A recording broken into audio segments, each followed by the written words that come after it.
What's up, everybody? It is your boy, Uncle Greg, and we are back with another episode of Something Out of Nothing. Third one, to be exact. In this opening monologue, we wanted to talk about the movie going experience. Despite the expensive snacks, nothing beats some buttered up popcorn, a nice Nathan's hot dog dressed up with some condiments, ketchup, mustard, relish, however you do it. Can't forget the drinks, a nice cold cola, some ice. Can't forget the icy, cherry, and blueberry to be specific. But once you get past the snacks, the visuals on the big screen, the bass rumbling your seat, there's nothing that beats the movie going experience as I just experienced it this past weekend and highly suggest you guys checking out a movie, don't matter what it is. Go have fun in the movie theaters. But let's open up this first topic of the viral news. And that will be the space mission that is the Artemis II countdown. NASA's in its final 48-hour countdown for the Artemis II launch, scheduled for Wednesday, April 1st, 2026. This mission will be the first time humans have traveled to the moon's vicinity since 1972. The crew consists of the Americans Reed Wiseman, Victor Glover, and Christina Koch, alongside Jeremy Hansen, who will be the first Canadian to leave Earth's orbit. Big day for Canada as they are making history. The mission, a 10-day flight around the far side of the moon to test the Orion spacecraft's life support systems before a future lunar landing, which is pretty damn cool in my opinion. Will I be able to see it in my lifetime? Only time will tell. What do you guys think? Do you guys believe in the first moon landing? Me personally, I was given some data, some information from a Netflix special, and so now it's like highly in doubt. But I don't know. I'm not a professional.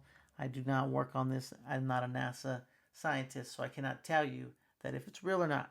So that's on you. But I would like to know your ideas down in the comments, so go ahead and shoot them. For the next bit of news, unfortunate news that is out of the sports and celebrity world, as Tiger Woods, golf legend, arrested on Friday, March 27th after following a DUI arrest when his car rolled over after a crash in Stuart, Florida. The incident, Woods' SUV reportedly clipped a trailer and flipped while he was attempting to overtake another vehicle. Although he blew 0.0 on the breathalyzer, he was arrested on suspicion of impairment after refusing to take a urine test. Tiger Woods, the legend, has seen many downfalls in the media, and despite these downfalls, he is on record of saying he is not going to hire a driver because he wants to keep his privacy life to him. Well, he hasn't done a really good job as he's put himself in the news and these situations time and time again. So you just hope that he gets better. You know, I liked him as a golfer. I liked his connection with his son more recently. So I'd hope, he can get it together for his family, if not himself. And one of the craziest news stories I heard last week was the paraplegic that shot a friend. Noted professional cornhole player, quadruple amputee, is behind bars after authorities said he shot and killed a front seat passenger Sunday night while he was driving in Maryland. Dayton Weber, 27, was behind the wheel when he opened fire on Bradrick Michael Wells during an argument as they were traveling in a car in the town of La Plata, the Charles County Sheriff's Office said in a statement. Weber, who lives in La Plata, pulled over and asked the backseat passengers to help pull Wells out of the car, but they refused. Flagged down La Plata police and reported the shooting, as they should. The sheriff's office said Weber was found after detectives tracked his car to Charlottesville, Virginia. It said he was at a hospital seeking treatment for an unspecified medical issue and was arrested by officers of the Albemarle County Police Department. Once he was released, the police department said in a statement that the officers started looking for Weber once they learned that he might be driving toward their jurisdiction in Virginia. An Albemarle County officer checked security video from an area gas station, recognized a suspect, and found Weber nearby. The police department said he was taken into custody without incident. Weber is awaiting extradition to Maryland, the Charles County Sheriff said, where he will be charged with first and second degree and related murder and related charges. This story was gathered from NBC News, written by Dennis Romero, where I gathered most of this information. So, going further, giving my input on this, no one has the right to take anybody's life. Don't even matter how hard of a upbringing he had. I know, going through what he obviously has, he had a tough life. You can just assume. There's many stories written by ESPN covering it. So, despite all that, there's no reason why you need to take another person's life. So, hopefully he gets what's coming to him. And now let's head to the sports report. And that is going to start off with the Dodgers and their three-peat quest, getting a sweep over the Arizona Diamondbacks. The ace Yoshinobu Yamamoto lived up to his stature as he was able to get the victory for the Dodgers on the opening day. The following two games, Dodgers got the victories 5-4 and 3-2. So, starting off the season hot against their own division, gotta love it. I love the Dodgers. This is great time for me. Back-to-back World Series champions. I know a lot of people are saying they're ruining baseball, but to me, man, they're spending money, they're making money, they're doing it the right way, and you're gonna get hate when you're doing well, simply put. But let's go on to the rest of the league as the Yankees took 2 straight from the Giants in San Francisco. So New York coming out ready to play.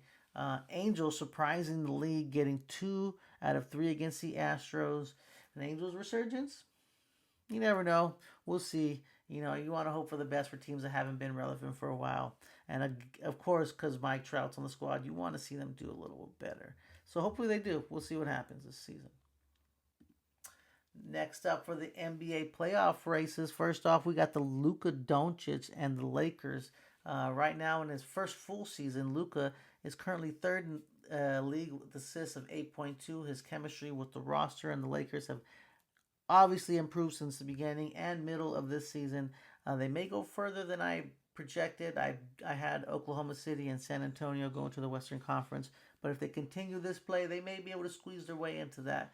I still believe San Antonio and Oklahoma City will get there, but I hope the Lakers and Luka prove me wrong. I am a Laker fan, but I'm just being also an NBA fan and a reporter, and I don't believe that they can get there, but I can be wrong, and I won't be mind being wrong on this one. Keeping up with the NBA, the Pistons solidified their hold on the number 1 seed in the East after commanding 126-110 win over Memphis, fueled by a 30-point performance by Jalen Duren. Continuously getting it done, the Detroit Pistons. I'm excited to see what they do in the playoffs. I want them to beat Boston Celtics, but I don't know if they can.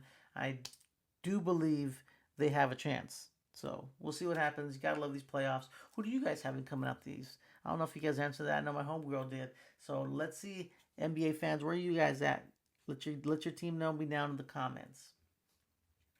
Next up for this NBA talk, Nikola Jokic looking like an MVP form.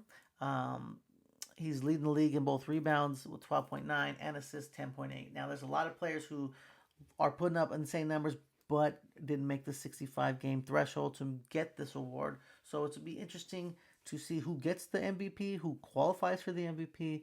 In my opinion, if Luka Doncic continues to do what he does and gets the Lakers to the Western Conference Finals, maybe he gets the MVP. But for now, that's a wait and see type of thing.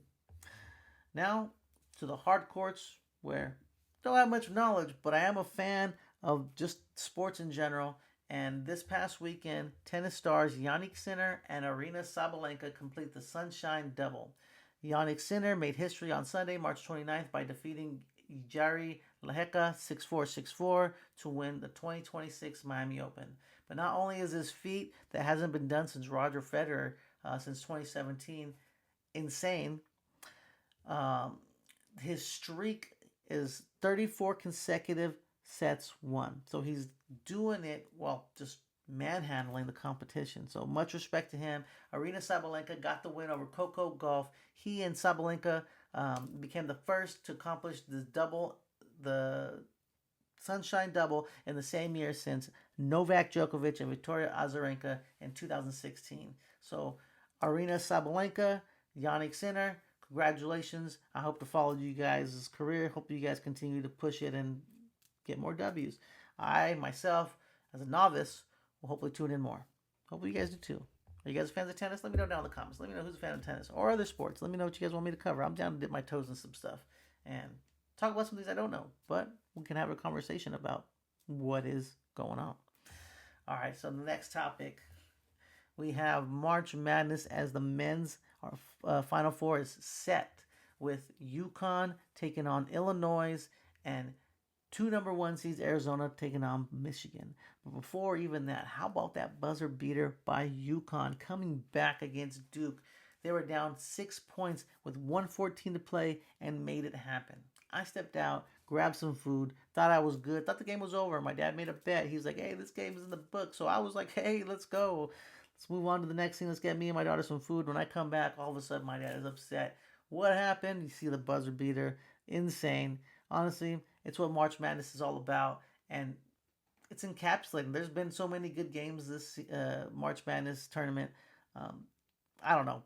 I love it. I don't know about you guys. I enjoy the competition. I enjoy seeing random players who may not ever do anything after this just ball out and have some great time. So, I don't know. Any NCAA March Madness memories that you guys have, let me know down in the comments. We'll definitely talk about some more. But next up, the women's bracket. The quarterfinals conclude tonight as South Carolina will face TCU and Texas is taking on Michigan. For the games that have already concluded, UCLA advances to the Final Four behind Lauren Betts' double-double versus Duke. Some couple player announcements that I wanted to pay attention to or give homage to. Angela Dugalich was key off the bench for the Bruins with 15 points and 6 rebounds. And someone who lives close to my home, Ventura County athlete Gabriela Jaquez, made her presence known on the floor, going after loose balls and not being afraid to take it to the paint or play some tough defense, as she was 4 of 8 from the field and 1 of 2 from 3, hitting the game's first 3 and I believe the second half of the game. So Gabriela, good shit. And the Bruins. You guys know I'm rooting for y'all. Duke's Tiana Mare gave the Bruins fits as she finished with the game. How can I say this? She finished the game with 21 points and 7 rebounds and 6 assists, shooting 50% from the field. So Duke came out to ball. UCLA responded. So that was a great game. I enjoyed it. Hope you guys watch some of these girls hoops because we got some athletes around here. UConn handled number 6 Notre Dame 70-52. UConn did not allow Notre Dame to crack 20 points in a quarter, while also creating 19 points off turnovers to Notre Dame's 7. So Eugene Oryema, of course, UConn, they come out and ball. Can't wait to see what the Final Four is after tonight and see what happens, who comes to the championship. Who do you guys think is going to get this W? I'm riding with the Bruins. Let me know down in the comments, y'all. Next up, the real report. All right, chat. I did it. I went and saw the box office smash hit Project Hail Mary, the adaptation of Andy Weir's book. I haven't read the book yet, but I did enjoy the movie for what it was. And I keep hearing a lot of people who are covering it said they really enjoyed the book, so maybe I'll check it out. Let me know if you guys read the book. Tell me what you guys think about the adaptation down in the comments. But the opening numbers for a domestic, he earned 80.5.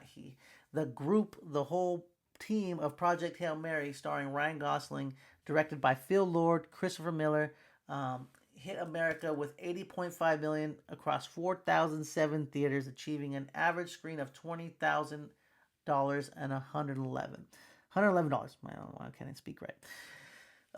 Internationally, he made $60.4 million in 82 markets, opening at number 1 in over 60 territories. They killed it, getting about $140 million in the opening week. I personally enjoyed the hell out of this movie. I had so much fun, from the cinematography to the score, images on the screen, the colors they decided to go with, the story written, the acting. It was just so good. It was amazing. Critics are calling it a technical masterpiece, and social media is flooding with Rocky memes. I personally loved the little being. It was dope. The connection between both of them being the last ones of their surviving group. It was just dope. Um, Must watch. Before I go any further, I definitely give it a 9 out of 10. And this is a spoilers alert. If you haven't seen it, hit fast forward, hit pause, and skip. But the reason why I give it a 9 out of 10 is because I felt like they did too much of the going back to Rocky being dead or gone, then going back to, he's alive, then, peace out, and then going back to save him. And then just, it was just a little too much.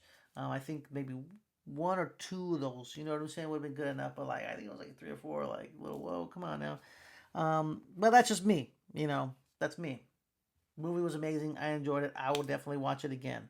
Um, Definitely highly recommend. I wanted to give some shout outs to the team, Amazon MGM Studios, highly anticipated adaptation of the book. The filmmaker duo of Phil Lord and Christopher Miller, written by Drew Goddard. Lord and Miller broke out in Hollywood with 2009's animated film Cloudy with a Chance of Meatballs, classic favorite of mine. You guys got to check it out if you haven't. Loved the book as a child, Cloudy with a Chance of Meatballs. So the movie adaptation, right down my lane. Loved it. Gotta thank you guys for that. Actually, thank you. So next up, they also directed 21 Jump Street and wrote and directed for the Lego Movie, as well as co-wrote Sony's animated Spider-Verse films. This will be their first directorial effort on the big screen, live action or otherwise, since 2014's 22 Jump Street.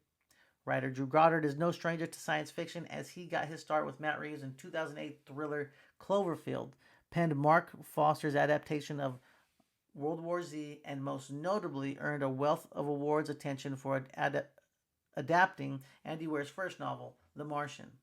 He has written and directed two original films, The Cabin in the Woods with Josh Whedon and Bad Times of El Royale. Serving as cinematographer, I wanted to make sure to give this guy his flowers. On Project Hail Mary is Grieg Fraser. If I mispronounce your names, I apologize. But you kick ass. Their credits include Let Me In, Zero Dark 30, Rogue One, Dune, Dune Part 2, The Batman, and The Creator. In other words, well versed for this sci fi genre. Daniel Pemberton is on the board to score the film, having worked on projects like Spider-Verse movies, Steve Jobs, Birds of Prey, Being, The Ricardos, The Bad Guys, The Trial of Chicago 7, the latter of which earned him an Academy nomination for Best Original Song. Editor Chris Dickens also boasts an impressive resume, including Shaun of the Dead, Hot Fuzz, Les Miserables, Rocketman, Slumdog Millionaire, which won him an Oscar. So this staff was jam packed with talent, and you can totally tell they treated this with care and love as they smashed it. I loved it. Like I said, highly recommend it. Go watch it. Enjoy the movies again, please. But next up, on the small screen, Netflix's series that I have yet to watch, but when I was putting together content, this seemed intriguing to me. Why? Produced by the Duffer Brothers, starring Camila Morone, the show follows a psychological breakdown at a wedding. As someone who's divorced, I have a good idea of what thoughts can go through someone's mind when they're getting married, when they're in the process of marriage, and then even after going through divorce. So, to my opinion, I feel like I'm intrigued. I want to know what are the writers, what are the directors, what are they going to show when someone has a breakdown at their wedding. That's usually should be one of the greatest days of their life. So let me know if you guys have watched it, your comments, your thoughts, and ideas down below of this show. I'm definitely going to check it out. I'm intrigued. Just wanted to see if you guys were intrigued as well. But lastly, for the Real Report, we got The Boys finale season number 5, premiering on April 8th. It seems like we're finally going to have an end game for Butcher and Homelander. The craziest story of connection. Homelander having a child with Butcher's wife, who he thought was dead. And now we finally get a conclusion of it all. So, to me, I'm looking forward to it. I like the cast. What do you guys think? Did they take too long? Did season 4, do you feel like they could have wrapped it up then? I don't know. I enjoy the cast. I enjoy just looking at superheroes in a different light. So, to me, I'm ready for it. I'm ready to enjoy it. All right, before we end this week's show, we wanted to do it by doing a wheel contest where contestants either subscribe to our YouTube channel or followed us on Instagram. So we appreciate everyone who had entered.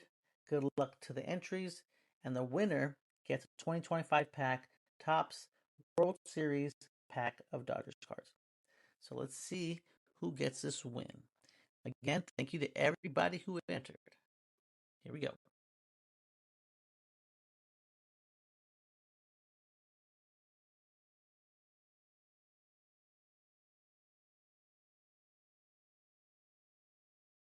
There you have it. Really rare collectibles. Congratulations. I will hit you up via DM.